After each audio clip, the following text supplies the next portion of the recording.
Hello, for those who don't know who I am Andre Faust, and today I'm going to talk about the recent news that was released. I first heard of it from CBC, and it was quite disturbing news. The Brian Gallant government made an honest attempt to have the 1% pay their share of the taxes, and which incidentally was a carryover from Occupy, because that was one of Occupy's main theme was to tax the 1%. And according to the Gallant forecast, this was supposed to generate $30 million, which that money was going to be used for social programs and improvements. What we've just learned is that that 1% have found ways around not to pay taxes. In fact, in some cases, may have even paid less taxes.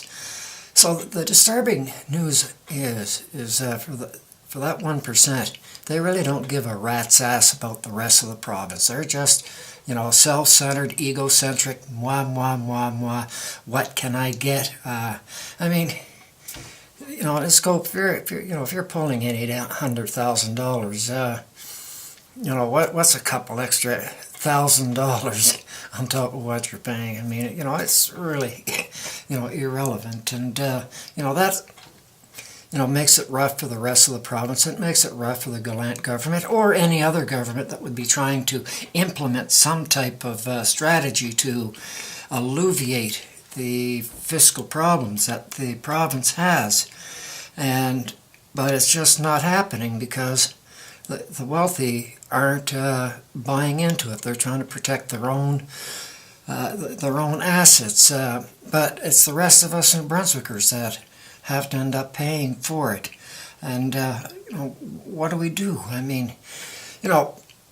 Probably one of the big guys. It's not a probably. We look at the Irving Corporation.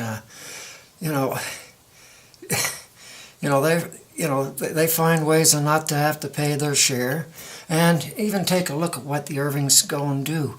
I believe everybody else is with the Trump tariffs on softwood is 20%. Irving is 9%. This guy knows what he's doing, right? But it's at the expense of every New Brunswicker, and that's how they're getting their wealth. And in return, what do we get back? We get absolutely sweet dick all. Absolutely Zippo. It's very unilateral. They get all the breaks. Just to, touch on the 1% on the Irvings. It's all nice and great to, do an addition to the art gallery, the Irving Nature Park. But in the end, we, as taxpayers, end up paying for it because they use that as a way to reduce their tax burden. They write it off like any other business expense, or a good proportion of it. So at the end of the day, the art gallery extension, what's his name, that poet or something there, Burns or something like that. Since I don't worship people, I forget their names very, very easily. Really, we the taxpayers have paid for it indirectly, and how that's done is through the taxes. So what are we going to do about it? We try the conventional approach. We try to use democracy. We elect governments to resolve the problems. And as good as their intentions are, they're not resolving the problems.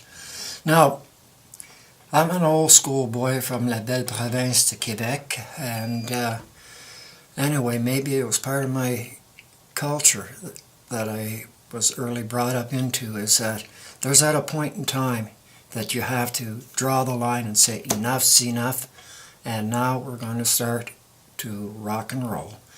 And we have to find ways that it does not make it cost effective for the ruling class to keep getting ahead at our expenses. We have to create a situation that they cannot benefit, and by acting in a certain ways that at the end of the day they'll actually lose money. And that's the strategy that has to be taken. How to go about it there's various ways that you can go about it. We've seen that peaceful demonstrations don't really work at all into persuading any changes. In fact, when you do try to use peaceful demonstrations, the ruling class tends to pull in the RCMP, and people are, law-abiding citizens are arrested and detained and all kinds of nasty things. But as far as making the actual change, it doesn't happen. So we, as the people of New Brunswick, we have to grab the bull by the horns.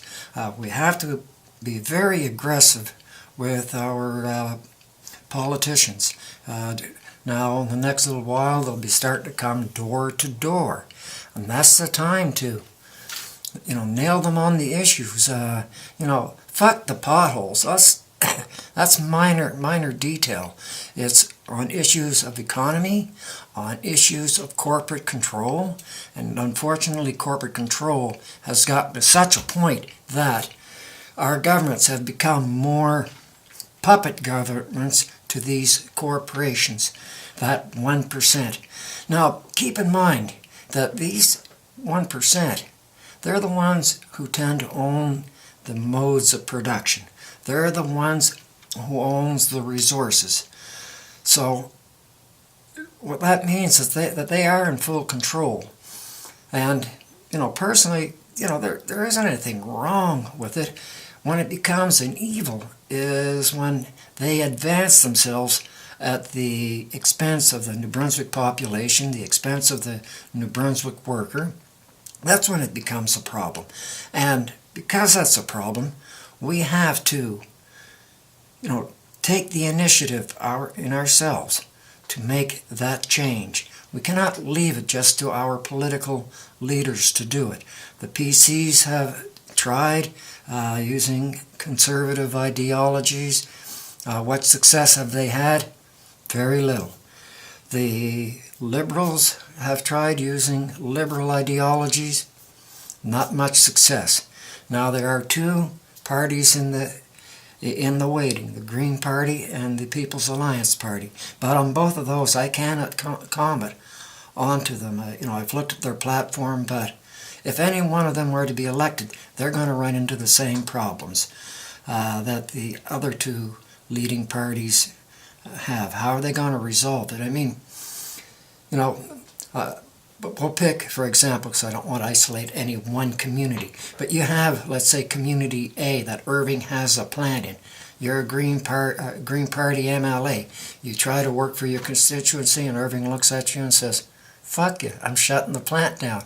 You, the MLA, deal with those 300 people who are going to be unemployed. Or if you're People's Alliance MLA that's succeeded, how are you going to deal with that when old Irving boy goes and says, like Eric Cartman is, I don't like this, I'm taking my things and I'm going home. They shut the plant down. You have to deal with those 2, 3, 4, 500 people unemployed.